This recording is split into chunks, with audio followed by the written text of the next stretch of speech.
What is up, viewers? Welcome to Views on Tattoos. I'm your host, Jeff, and today we have an amazing guest with us. It's me. Our first guest is me because I want to work out the kinks and collect the feedback and comments and try to make the most effective channel as possible before I put it out to the masses. And I'll explain why in a little bit.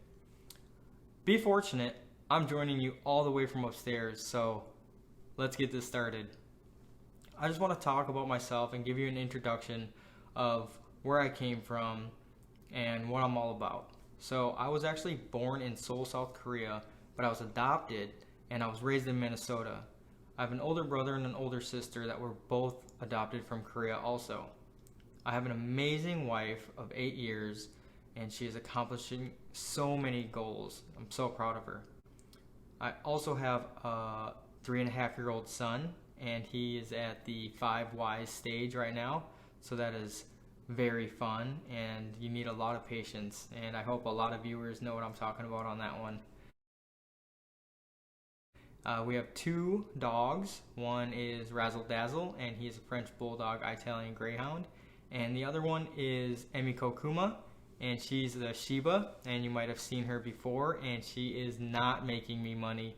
So I have 2 tattoos that we're going to talk about, and I can't wait to dive into the details and explain the reason behind I got those and all the other types of questions that I kind of explained in the introduction video. But before we dive into those or put them up there, the first one I got, I was 21 years old, and after that I believe I was 28 years old for the second one. So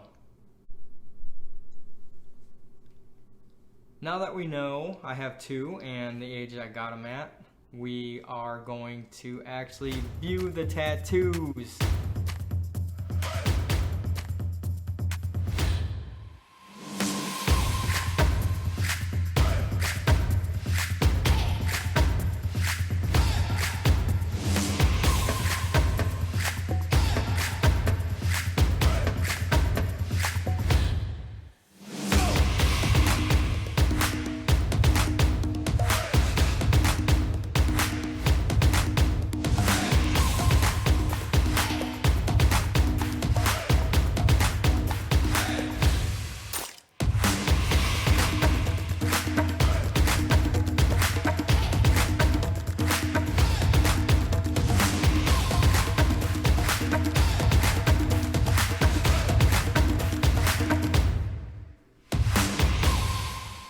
So the stills were just shown, and now let's dive into the origin or the history of the meaning of them. The first one we're going to talk about is the one on my chest, and that one has the biggest purpose. It was my first one, and I was 21 years old. 2003, I received a call from my mother, New Year's Eve, that my brother was in a pretty bad car accident and he was not in good condition.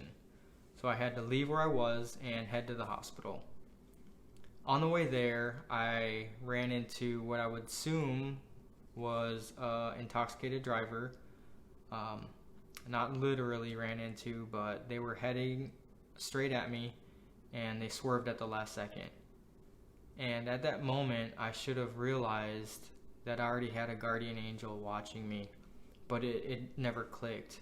So once I got to the hospital, I saw my brother hooked up to the machines and them doing all the work. So he was declared brain dead at the scene of his accident. So 2 days later, he passed away, and pretty much at that moment, I was already deciding some ideas on how to remember them for the rest of my life, and what better way than a tattoo. So I started doing research, and I don't know if I did enough because the Chinese symbol for older brother, and the reason I say that is because some of the research, they depict 2 and I only have 1. So please, again, if you're a subject matter expert, in the comments let me know if it's correct or not. Either way, I highly enjoy it and like it.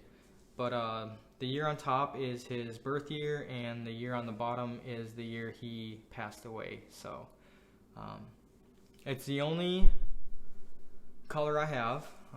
I like the red accent, and as you could see if you look closely enough, it raised a little bit, so I don't know if it was a harsh or a violent tattooing, or if my skin was just a little bit more sensitive. But so the second idea, or the second tattoo, my idea was an epic battle trying to rip through my rib cages and get to the middle and have this huge war. And the way I met the tattooist was, at the time I was living in an apartment and I was on the second floor, and we became friends with this girl, and she was on the first floor, and she started dating a tattooist, or aspiring tattooist at that time. Shout out to Instagram handle Mr. Shreckles. And I gave him a $50 design deposit, and I told him the 2 heritage things I wanted, and I wanted the Temple of Heaven, which is in Seoul, and the Korean Warrior, which is also located in Seoul. And he came up with the idea, and I also wanted the ninjas trying to be the infiltrators attacking. And that's what he came up with. So I'm very happy with how that one turned out. I knew it was going to be a black and white and all shading, so that was awesome.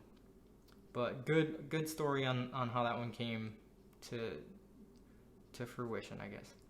So how did I afford it at that time? So the first one, I was actually in construction, hanging drywall. I did that for 6 years, and then realized it wasn't going to take me anywhere, and talked to an Air Force recruiter. So I've been doing military stuff for 13 years, and that's how I paid for the second one, actually. But let's talk about the cost. So the older brother symbol was $200. I got it at Serious Ink in Minnesota off East River Road, and I tipped the tattooist $100. I don't know if that was over generous or not, but I just believe that that's their livelihood, so I believe in tipping personally. And then for the black and gray one, I tipped $75 each session. So the first session was 6 hours, the second one was 6 hours, and the last session was 4 hours. So I did 75, 75, and then 50. And his hourly rate, I believe, was $150. So quick math. But in your opinion, on a pain scale from 1 to 10, 1 is puppy licking, and 10 feels like 1,000 paper cuts in the web of your fingers. It's very descriptive, Jeff. Wow. Where would you rate the pain of getting a tattoo?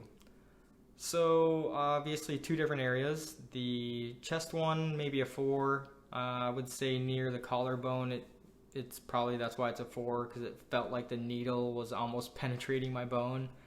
But the rib cage piece, maybe a 5. So when I was getting it, I started having involuntary spasms when it was near my love handle, which was very entertaining to me, but not necessarily Mr. Shreckles. But he had a very light hand, a very soft hand, and I say that kind of chuckling because if you ever meet this individual or see him on his social medias, he has the nickname for a reason. He's a very big individual. But yeah, those were the inspirations on why I got those. So do I have any regrets on those? I would say no, not whatsoever. I definitely did my due diligence on the research. Again, I'm hoping the one is suffice for older brother in Chinese. And then definitely my rib piece is what I wanted. The upper balcony area, I guess, is a little dark. I did ask him for white highlights, and he did try, but the black was already in there and didn't really pop. So, but no regrets on it. Easiest location, most painful. So I only have the two, and to me neither were that painful. But me personally, where I don't like to get pinched would be inside of the arm or maybe the tricep area. So if I ever get a sleeve or anything like that, I would think that would hurt me pretty bad. I don't have any horror stories. That's why I've created this channel, though. Hopefully I'm going to get some great stories, not necessarily about horror stories, but interactions with the tattooists or good experiences and recommendations. Do I have any plans on getting more? I do, but I am not going to release it because I'm weird about that. I don't want anybody to steal my idea. I don't think anybody would steal this one idea, but it's going to be a half-back piece, and I'm getting it done in Southern California by Masters of the Art of Japanese Tattooing, and I'm not necessarily going to drop any of their information because I haven't got the green light to, so once I do, I'll follow the whole journey on that one. That should be some good material. So a big reason why I'm doing this, if you haven't kind of put anything together, is I'm seeking out guests that have a business, or even if you don't and you would like to talk about where your life is going or future endeavors. After you're a guest with me, I'm going to give you a free 30-second plug or advertisement to talk about your company or your business. And I think it's a very good win-win situation where you're going to boost your audience or possible clientele to get out to the masses, and then I'm also going to get some subscribers and followers with your great story, and you get to talk about your tattoo. So that's a big thing where I'm trying to head with this views on tattoos idea. But so I get to put my plug in. So yeah, subscribe to Views on Tattoos. I did become a digital marketer, so what that is I pretty much just get to promote and sell already established products. There's no scheming about it. It's just making something off of things that are already out there, big name brands. The program I went through is pretty much now an extended family. They look after each and every single individual that goes through it, and the link is down below.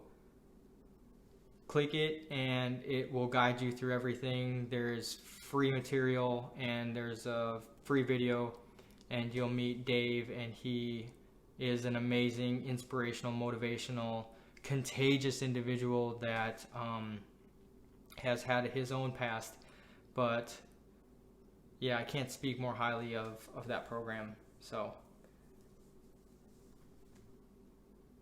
yeah, I definitely am not going to be able to do this without the guests, without your participation.